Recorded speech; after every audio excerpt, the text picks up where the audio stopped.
Assalamualaikum warahmatullahi wabarakatuh. Hai Kopmania, perkenalkan konten terbaru kami Kopa Unpas yaitu Ngobrol Santai.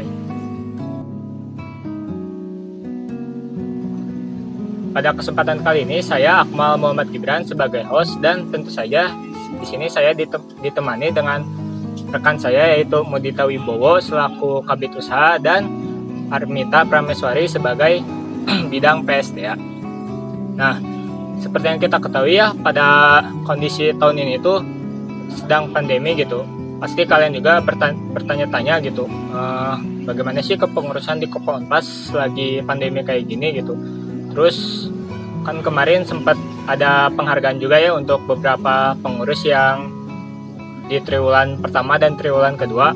Pasti penasaran juga ya gimana sih caranya mereka masih tetap bisa menjadi pengurus terbaik di triwulan pertama dan triwulan kedua. Ya udah, langsung saja ya kita tanya kepada Kang Mudita Wibowo dan Teh Armita. Baik, yang pertama ini gimana sih perasaan kalian nih saat jadi kepengurusan gitu pas lagi pandemi gitu? Mungkin boleh dari saya ya. Oke, sobat Kopma, perkenalkan nama saya Mudita Wibowo dari Kabid Usaha. Kesan saya mungkin ada senang sama sedihnya ya. Senangnya itu karena saya bisa terpilih jadi pengurus terbaik di triwulan 1, dan sedihnya mungkin karena kondisi seperti ini saya tidak bisa bertemu dengan pengurus yang lain, dan ya begitulah, mungkin memang sudah takdirnya begini ya. Tapi yang penting kita harus tetap semangat sih gitu. Kalau dari Teh Armita sendiri? Sebelumnya perkenalkan, halo teman-teman semua, saya Armita Prameswari, bisa dipanggil Mita. Nah, kalau misalnya perasaannya sendiri nih, selama jadi pengurus, apalagi lagi keadaan kayak gini kan Kang, ya suka dukanya banyak sih. Sukanya mungkin alhamdulillahnya kemarin tuh terpilih jadi pengurus terbaik di triwulan kedua. Tapi sedihnya yang namanya sebuah kepengurusan kan enaknya kita kenal satu sama lain. Nah, karena keadaan lagi kayak gini, nggak bisa ketemu sama anggota yang lain, ketemu sama Kang Tete kepengurusan yang lain kayak gitu. Jadi ini ya paling kayak lewat online saja ya, Zoom Iya, ini. Iya, dan itu benar-benar rasanya ya sulit lah, komunikasi pasti banyak yang miss gitu, kadang tuh kangen berinteraksi secara langsung seperti itu Kak Akmal. Oke, mungkin langsung ke pertanyaan kedua ya. Nah, kan sempat terpilih di triwulan pertama itu jadi pengurus terbaik Kang Bowo dan Teh Armita di triwulan kedua. Nah, apa ada tipsnya gak sih bisa menjadi pengurus terbaik gitu dari kalian sendiri? Dari siapa dulu? Dari Bowo dulu aja. Oke, kalau dari saya tipsnya apa ya? Yang penting kalian tetap konsisten sama proker kalian sih. Kalian tetap tunjukin semangat kalian gitu selama menjalankan proker itu. Ya walaupun kalau di triwulan pertama itu saya ngerasa sulitnya karena kita pas itu masih dalam masa PSBB Kang.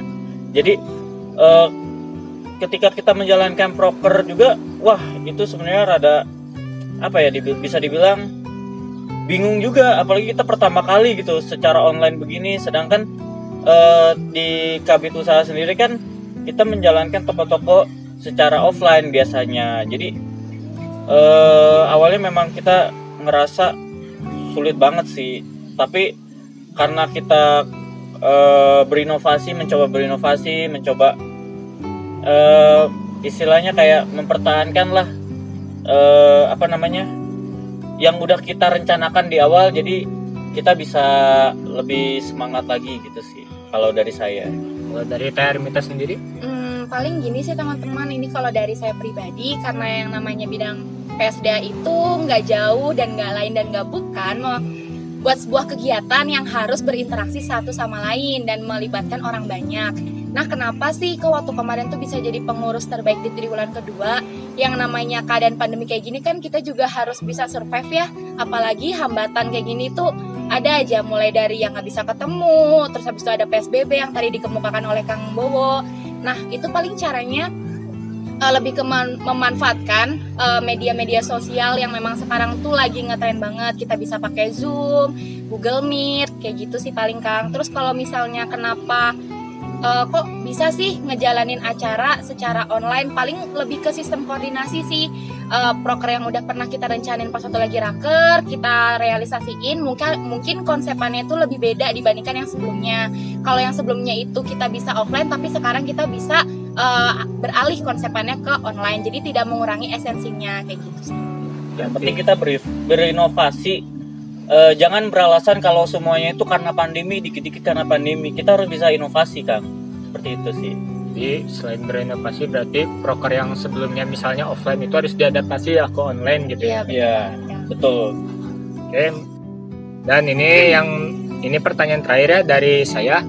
Kan kemarin Kopa Unpas ini merayakan ulang tahunnya yang ke-37. Nah, dari Akang Teteh sekalian ini, apakah ada harapan gitu untuk Kopa Unpas ke depannya bagaimana gitu?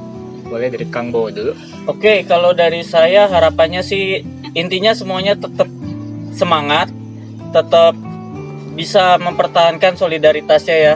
Jadi jangan jadi alasan gitu kalau pandemi itu jadi penghambat. Kita tuh nggak boleh gitu menurut saya. Yang penting kita harus bisa selalu berinovasi sih. Terus juga harapan saya tuh untuk kepengurusan sekarang atau di tahun depan juga bisa lebih berani dalam langkah. Jadi jangan terlalu takut lah untuk berinovasi itu. Kita harus berani sih. Itu menurut saya kunci sukses kalau misalkan Kopa mau lebih maju lagi, lebih baik lagi gitu. Oh iya. Nah, kalau dari Teh Armita sendiri, Paling kurang lebih sama. Yang paling pengen ditambahin sih untuk Kopa Unpas, semoga kedepannya lebih baik lagi. Terutama sekarang kan udah zamannya digitalisasi ya. Paling pengimplementasian sekarang harus udah 4.0 lagi, apalagi koperasi. Biar kita itu sekarang nggak koperasi kuno banget, enggak. Sekarang tuh koperasi harus modernisasi kayak gitu. Terus ditambah paling kalau buat kepengurusan dan khususnya keluarga besar Kopma Unpas dalam keadaan kayak gini jangan sampai mengurangi rasa tali silaturahmi sih satu sama lain, karena kan nggak ketemu, terus mungkin banyak kegiatan yang diimplementasikannya secara online beda banget sama konsepan yang tahun lalu. Paling lebih didekatkan aja rasa kekeluargaannya sesuai dengan asas koperasi. Betul banget. mungkin cukup sekian ya dari Kang Bowo sama Teh Armita sendiri. Terima kasih atas Ya, waktunya sama-sama. untuk Sama. kita ngajak ngobrol bareng. Iya. Oke teman-teman, mungkin cukup sekian aja dari saya pribadi sama Kang Bowo dan Teh Armita. Kurang lebihnya mohon maaf. Wabillahi taufiq wal hidayah. Wassalamualaikum warahmatullahi wabarakatuh. Bravo Kopa. Bravo, Bravo, bravo. dadah.